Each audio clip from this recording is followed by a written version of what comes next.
오늘 하나님께서 우리에게 주시는 말씀은 요한복음 14장 1절에서 14절까지 말씀입니다. 요한복음 14장 1절에서 14절까지 말씀 우리 함께 읽겠습니다. 너희는 마음에 근심하지 말라. 하나님을 믿으니 또 나를 믿으라. 내 아버지 집에 거할 곳이 많도다. 그렇지 않으면 너희에게 일렀으리라. 내가 너희를 위하여 거처를 예비하러 가노니 가서 너희를 위하여 거처를 예비하면 내가 다시 와서 너희를 내게로 영접하여 나 있는 곳에 너희도 있게 하리라. 내가 어디로 가는지 그 길을 너희가 아느니라. 도마가 이르되 주여 주께서 어디로 가시는지 우리가 알지 못하거늘 그 길을 어찌 알겠사옵나이까. 예수께서 이르시되 내가 곧 길이요 진리요 생명이니 나로 말미암지 않고는 아버지께로 올 자가 없느니라. 너희가 나를 알았더라면 내 아버지도 알았으리로다. 이제부터는 너희가 그를 알았고 또 보았느니라. 빌립이 이르되 주여 아버지를 우리에게 보여 주옵소서. 그리하면 족하겠나이다. 예수께서 이르시되 빌립아 내가 이렇게 오래 너희와 함께 있으되 내가 나를 알지 못하느냐. 나를 본 자는 아버지를 보았거늘 어찌하여 아버지를 보이라 하느냐. 내가 아버지 안에 거하고 아버지는 내 안에 계신 것을 내가 믿지 아니하느냐. 내가 너희로 이르는 말은 스스로 하는 것이 아니라 아버지께서 내 안에 계셔서 그의 일을 하시는 것이라. 내가 아버지 안에 거하고 아버지께서 내 안에 계심을 믿으라. 그렇지 못하겠거든 행하는 그 일로 말미암아 나를 믿으라. 내가 진실로 진실로 너희에게 이르노니 나를 믿는 자는 내가 하는 일을 그도 할 것이요 또한 그보다 큰 일도 하리니 이는 내가 아버지께로 감이라. 너희가 내 이름으로 무엇을 구하든지 내가 행하리니 이는 아버지로 하여금 아들로 말미암아 영광을 받으시게 하려 함이라. 내 이름으로 무엇이든지 내게 구하면 내가 행하리라. 아멘. 예수님께서 자신의 죽음에 대한 말씀을 여러 차례 하셨고 오늘도 말씀하고 계십니다. 그런데 오늘 본문 말씀해 보니까 제자들이 이전과 좀 다른 모습을 보이는 것 같습니다. 제자들에게 예수님께서 마음에 근심하지 말라라고 말씀하는 것을 보면 이전과는 다르게 제자들이 조금은 예수님의 말씀을 귀담아 듣고 있지 않은가 하는 생각을 해봅니다. 오늘 본문 1절부터 3절 말씀해 보면 너희는 마음에 근심하지 말라. 하나님을 믿으니 또 나를 믿으라. 내 아버지 집에 거할 곳이 많도다.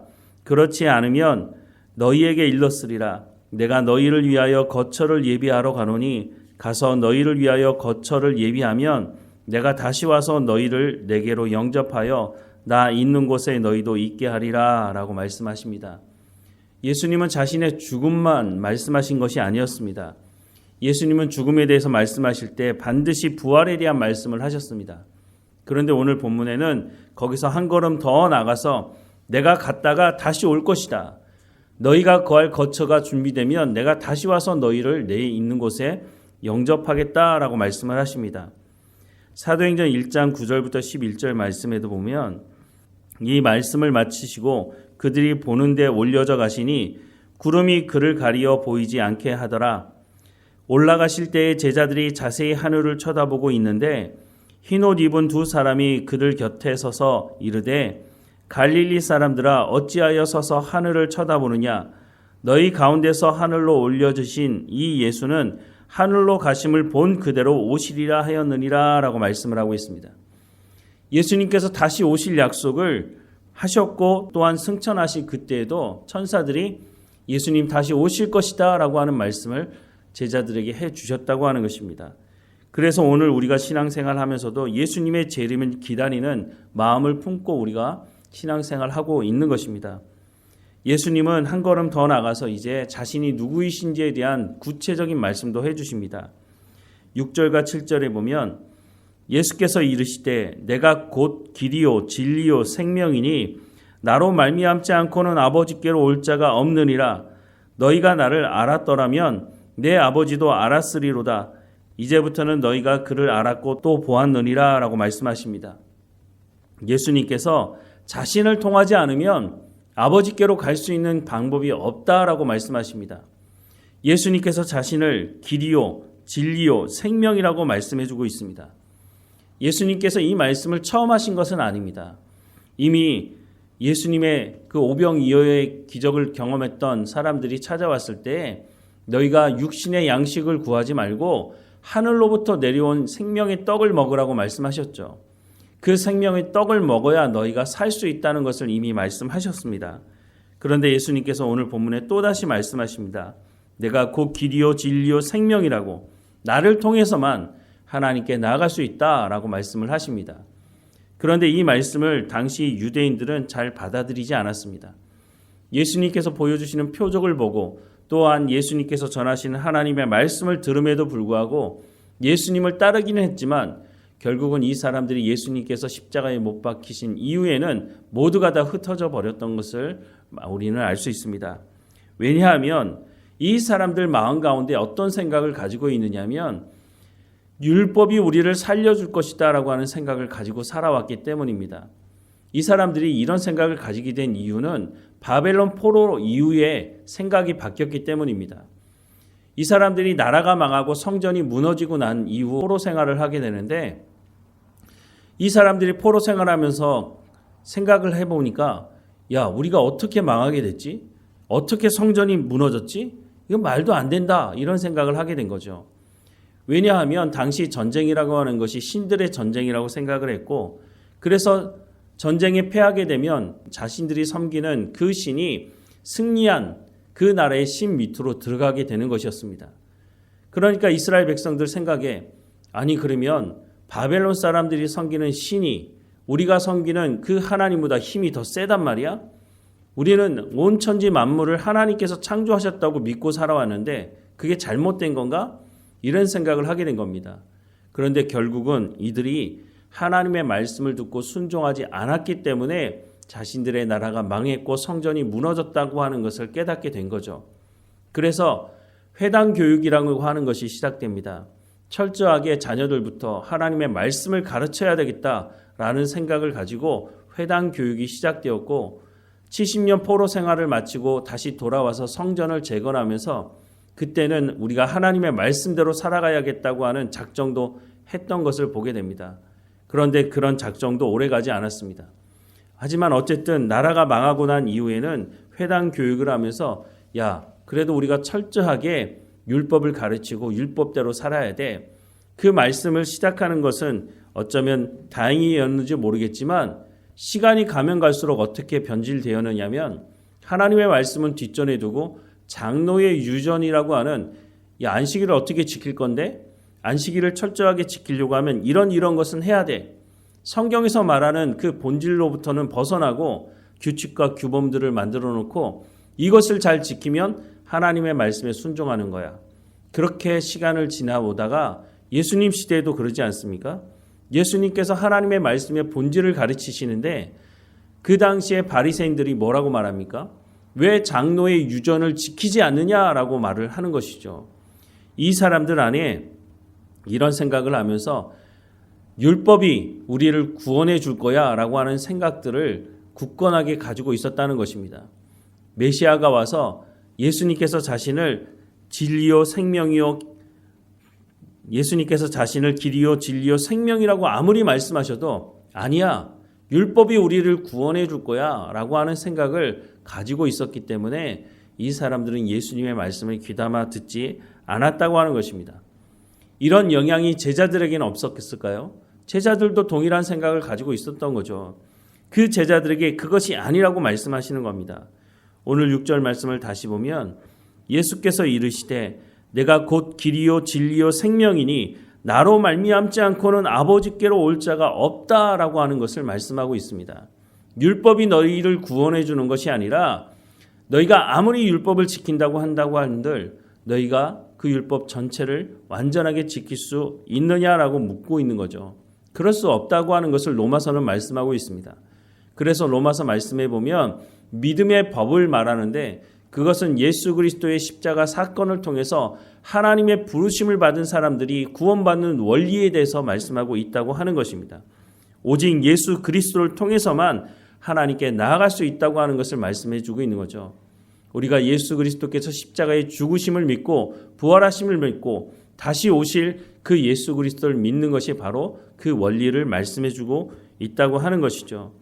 에베소서 말씀에도 보면 하나님께서 구원을 계획하셨고 예수님께서 이 땅에 오셔서 그 하나님의 구원을 실행하셨고 성령께서 예수 그리스도의 십자가 사건을 믿는 사람들을 불러주셔서 하나님의 자녀가 됨을 인치셨다고 말씀하고 있지 않습니까? 바로 이것을 통해서 우리가 구원받을 수 있다고 하는 것을 말씀해주고 있는 것입니다. 이 모든 과정이 바로 하나님의 계획하심을 통해서 이루어졌다고 하는 것을 말씀하고 있는 겁니다. 예수님께서 오늘 본문에 내가 길이요 진리요 생명이라고 말씀하시는 이 말씀도 예수님께서 임의대로 하시는 말씀이 아니라 예수님께서 하나님의 계획을 온전히 이루시는 분이라고 하는 것을 말씀해주고 있는 것을 알 수 있는 거죠. 그렇지만 이 말씀을 믿지 못하고 있는 제자들에게 예수님께서 이렇게 말씀하십니다. 10절과 11절에 내가 아버지 안에 거하고 아버지는 내 안에 계신 것을 내가 믿지 아니하느냐? 내가 너희에게 이른 말은 스스로 하는 것이 아니라 아버지께서 내 안에 계셔서 그의 일을 하시는 것이라. 내가 아버지 안에 거하고 아버지께서 내 안에 계심을 믿으라. 그렇지 못하겠거든 행하는 그 일로 말미암아 나를 믿으라 라고 말씀을 하고 있습니다. 예수님은 임의대로 스스로 말하지 않는다고 말씀합니다. 하나님께서 말씀하신 그 구약의 말씀의 본질이 무엇인지를 말씀하셨고 너희가 이것을 믿지 않는다면 내가 너희에게 전한 이 말을 너희가 믿지 않는다면 내가 너희에게 행한 그 표적을 통해서라도 믿어야 된다라고 말씀을 해주고 있는 것입니다. 왜냐하면 예수님을 통하지 않으면 우리가 하나님께 나가는 길이 없기 때문에 그래서 예수님께서 다시 제자들에게 이 말씀을 꺼내서 말씀해 주시고 있는 것입니다. 우리 가운데 허락된 구원은 예수 그리스도를 통해서 허락된 것입니다. 우리가 예수님의 이름으로 기도하는 이유도 거기 있지 않습니까? 예수님을 통해서만 하나님께 나아갈 수 있기 때문인 것입니다. 우리가 이 말씀을 마음에 새기고 우리 가운데 허락하신 이 구원이 얼마나 놀라운 것인지를 다시 한번 기억해야 할 것입니다. 무엇보다 예수님 다시 오신다고 약속하고 계십니다. 그때 우리가 착하고 충성된 종이라고 칭찬 들을 수 있는 길은 우리가 예수님께서 말씀하신 내가 길이요 진리요 생명이라고 말씀하신 이 말씀을 온전히 믿고 예수님을 통해서 우리 가운데 전해지는 그 하나님의 말씀대로 순종하며 부르심에 합당한 삶을 살아갈 때에 착하고 충성된 종이라고 우리 가운데 말씀하실 그 말씀을 우리가 들을 수 있게 될 것이라고 하는 것입니다. 오직 예수 그리스도를 통해서만 구원받을 수 있다고 말씀하십니다. 이 시대에도 여러 이단과 사이비들이 있죠. 자신이 재림 예수라고 말하고 자신을 통해서만 구원을 얻을 수 있다고 주장하는 이단들이 있습니다. 하지만 성경은 분명히 예수 그리스도를 통해서만 구원받을 수 있다고 말씀해 주고 있다고 하는 것을 우리 마음에 분명하게 새기고 우리가 주님과 동행하는 삶을 살아가기를 주님의 이름으로 축원합니다. 기도하겠습니다. 사랑하는 하나님, 우리 가운데 예수님을 허락해 주시고 예수님을 통해서 하나님께 나아가는 길을 열어주셔서 감사합니다. 예수님이 십자가에 있어 죽으심으로 우리의 죄의 문제를 해결하시고 우리의 구원의 길을 여셔서 하나님과 화목된 관계로 나갈 수 있도록 인도하셨으니 우리가 구원받은 백성으로서 하나님과 화목된 관계를 이루어가며 우리가 길이요 진리요 생명 되신 그 예수 그리스도를 통해서 전해지는 하나님의 말씀에 순종하는 삶을 통해서 하나님 아버지께 영광이 되기는 삶이 될 수 있도록 은혜를 허락해 주옵소서. 하나님 우리의 삶을 지키시고 인도하시는 하나님 앞에 끼어 있도록 우리가 성령의 열매를 통해서 주님 오시는 그날에 착하고 충성된 종이라고 칭찬되는 우리의 삶이 될 수 있도록 은혜를 허락해 주옵소서. 하나님 우리의 자녀들 어느 곳에 있든지 지켜주셔서 오늘도 하나님과 동행하게 하시고 하나님의 말씀에 순종하는 삶을 살아갈 수 있도록 은혜를 허락해 주옵소서. 하나님 우리 가운데 말씀하시는 이 말씀을 온전히 붙들고 살아갈 수 있도록 오늘도 성령의 충만함으로 우리의 삶을 주장하시고 인도해 주옵소서. 뒤를 돌아볼 때마다 하나님께서 우리를 여기까지 인도하셨다고 고백하며 감사하는 우리의 삶이 될 수 있도록 인도해 주옵소서. 먼저 본을 보이는 우리의 삶을 통해서 우리의 자녀들이 하나님이 어떤 분이신지를 알 수 있도록 우리의 삶을 지켜주시고 인도해 주옵소서. 우리의 육체의 강건함도 허락해 주셔서 늘 하나님께 나아갈 수 있도록 인도해 주옵소서. 우리를 주관하시고 인도하시는 하나님께 감사하고 예수님의 이름으로 기도드립니다. 아멘.